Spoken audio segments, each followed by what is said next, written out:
Hi everyone, my name is Sam, and this is going to be my June TBR. I know it's a little bit late, but I thought better late than never. Okay, so to start off, I want to do the books on my Kindle first. I only have 2 on there, and they're from the library, so I thought one I've actually already read because yes, it is June 9th. Like I said, it's running a little bit late, but that would be If I Had Your Face by Frances Cha. This is Frances Cha's debut novel. Just not to get too much into it, but it was really good. I really enjoyed it. But basically it is a story that follows 4 women in Korea and kind of talks about the beauty industry and kind of like social status in Korea. It was interesting to kind of go in and like learn about that. I did know a little bit about beauty standards and stuff in Korea, but to then kind of get a fictionalized version of kind of women's experiences. I don't know if Frances Cha is, I would assume she is Korean. I did just look it up. She is American, but she has lived in Korea as well, so I'm sure that this is very much one of those things where she's experienced it herself.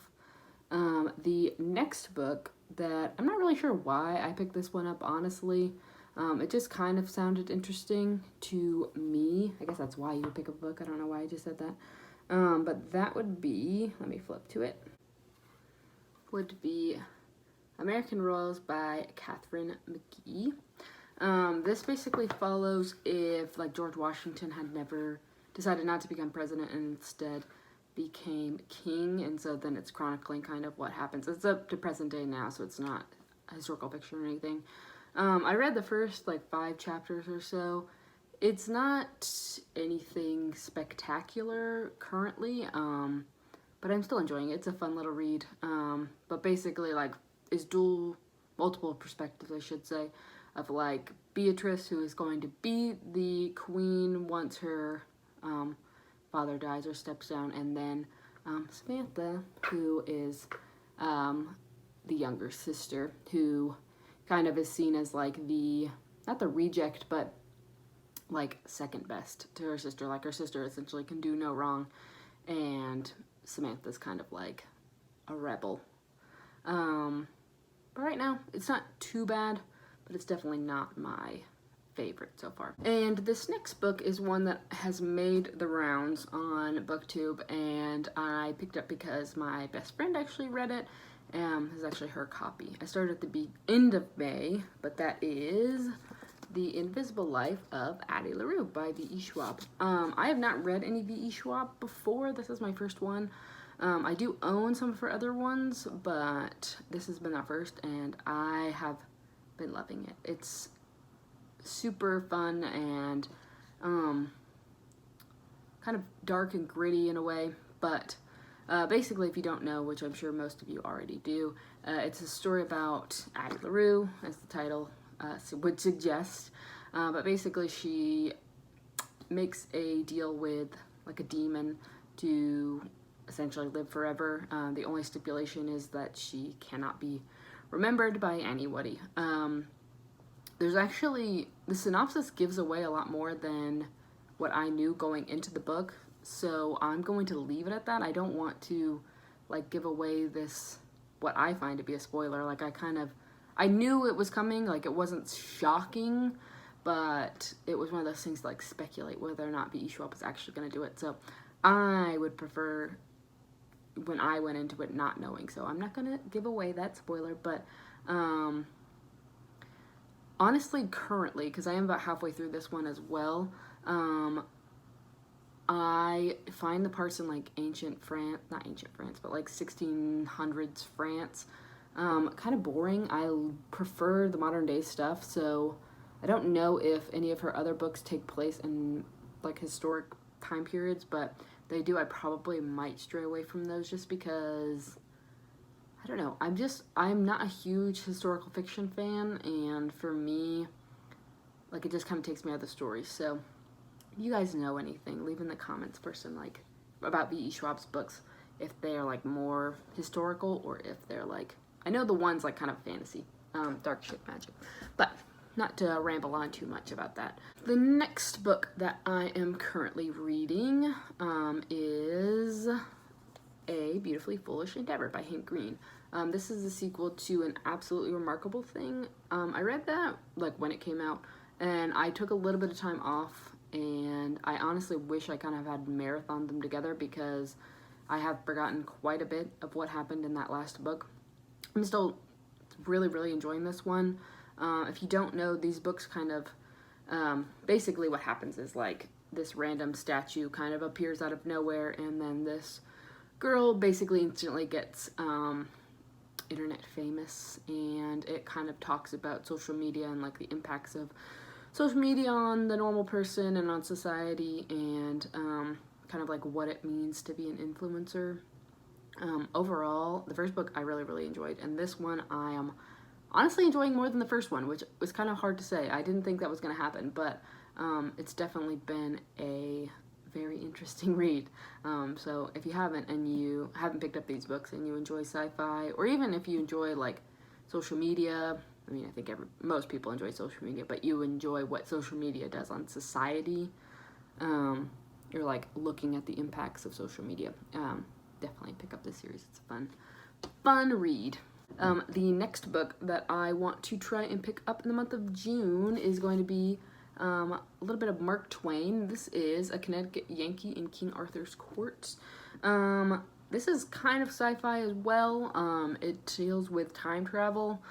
Basically, I don't know too much about it, but I know that it is essentially somebody from like I think it's 1800s, like around, Mark Twain's time, goes back in time, like somehow time travels to Arthurian times. So he goes back into King Arthur's court, and he's trying to basically prove that he is like better and trying to modernize King Arthur's time period. And so it just sounds kind of interesting. I don't know if I'm going to get to it, but I'm going to do my absolute hardest. Also, I was an English major in college. I just graduated in December, and I never read any Mark Twain, so I feel like I need to read at least one, and this one seems a lot more fun than many other of Mark Twain's novels. So that is A Connecticut Yankee in King Arthur's Court. So the next one is also a very popular book. I feel like on BookTube a lot of people talk about it, but that would be Donna Tartt's The Secret History. I'm kind of in the same boat. One, it's very long, although a lot of these books are over 400 pages. I don't know what I'm doing to myself. But all I know really is that this is like dark academia. I know that there's like a group of students, and somehow something bad starts to happen. I've heard a lot of good things about it. I know there's a lot of people, it's kind of like, I feel like with this one and then with The Goldfinch by Donna Tartt as well, either you love The Goldfinch and you hate The Secret History, or you love The Secret History and you hate The Goldfinch. I have not read The Goldfinch. I have attempted, but honestly I'm too lazy, and that's a really big book. And this one seems a little bit more interesting to me, so I feel like I'm going to try this one out, and if I like this one, I'm still going to give The Goldfinch a try, because why not? 2021 also seems to be the year that I want to try and tackle a lot of the books that have been in my TBR for quite a long time. This one is one that my mother wanted me to read desperately, and sadly my mother passed at the end of May, so this is kind of what I want to do to honor her, is read a book that she wanted me to read. So that book also is a really big book, unfortunately, but I do have the audiobook. This is I think it's the Luminaries, is how you pronounce it, by Eleanor Catton. So I have attempted this book before. I read about over 100 pages of it, and I was enjoying it, but I was in high school at the time, and school was a lot, and I just needed to focus on the books for school. So, but basically this is I guess you could call it a mystery. Essentially, it takes around the time of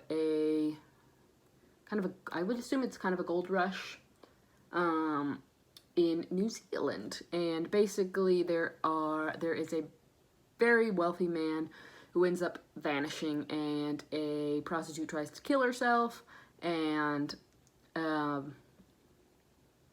it's essentially them trying to like solve all those crimes, like find the vanishing man, like why did this prostitute want to kill herself, like what is going on in this little mining town that not much happens. But it did win the Manning Booker Prize in 2013, and usually I feel like most of those books are pretty interesting to me. I know my mom really liked it, so I'm hoping for good things about that. That is a big old stack of books, but this is all that I want to read in June. I'm gonna give it an honest effort. But yeah, thank you all for watching, and if you enjoyed the video, please like and subscribe. It would mean a lot to me, and I hope to see you in the next video.